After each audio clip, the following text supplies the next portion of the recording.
At the turn of the 20th century, Ireland was ruled by Britain, but many people wanted independence. Around 1915, some groups of men and women decided to rebel against British rule. They were an unlikely band of freedom fighters, teachers, poets, writers, patriots, trade unionists. They declared an Irish Republic.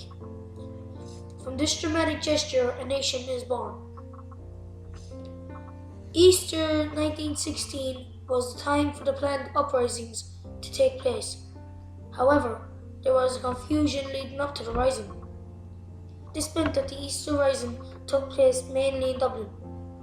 The proclamation, a document declaring Ireland's independence from Britain, was read out from the steps of the GPO. In the name of God and of the dead generation, from which she received her oath tradition of nationhood, Ireland through us summons her children to her flag and strikes for her freedom. One of the signatories of the proclamation was Joseph Plunkett, who was later executed for his part in the rising. This is the true story of the tragic love between Grace Gifford and Joseph Plunkett. Grace and her sisters were introduced to the future leaders of the 1916 rising, such as Thomas McDonagh, Constance Markievicz, and Patrick Pearse. Grace became aware of the bad living conditions in the city. In the early 1900s, Dublin slums were considered the worst in Europe. She began working with the poor and supplying school meals for inner city children. In the spring of 1914 to 1915, Grace met Joseph Plunkett on the steps of St. Enda's School, established by Patrick Pearse and Thomas McDonagh. He was a devout Catholic, a poet, and spoke a few languages, including the Arabic language. They got engaged in 1915. Her parents didn't approve, as Joseph suffered from ill health. That Constance Markievicz has your head turned. Joseph is not in the best of health. I'm worried about the future we both have. But I love him. Plunkett was arrested and sentenced to death. He was allowed to marry Grace. The couple had to move quickly, as he was due to die on May 4, 1916. Grace found out on the afternoon of May 3rd. She rushed to the jewellers. 2 of your most expensive wedding rings, please. Thank you. It was a long day and it was closing time. However, when Grace told me her story, it was heartbreaking. I had her to help.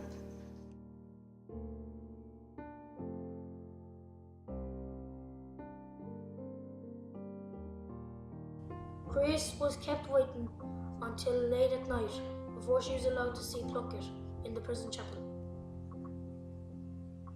No family were allowed to attend, so 2 soldiers acted as witnesses.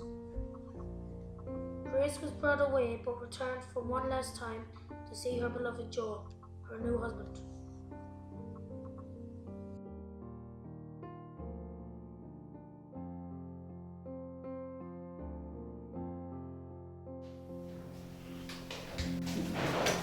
Ready to go, Rose.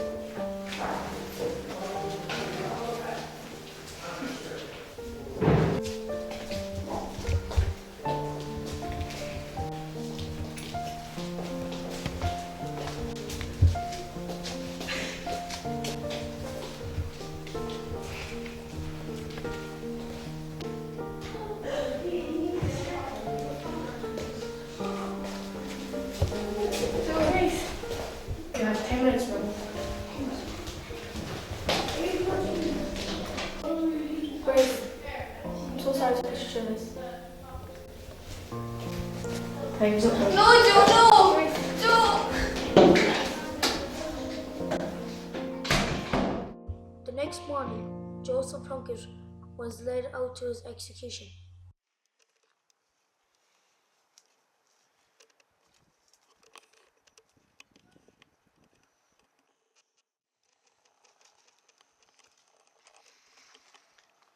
Aim! Fire!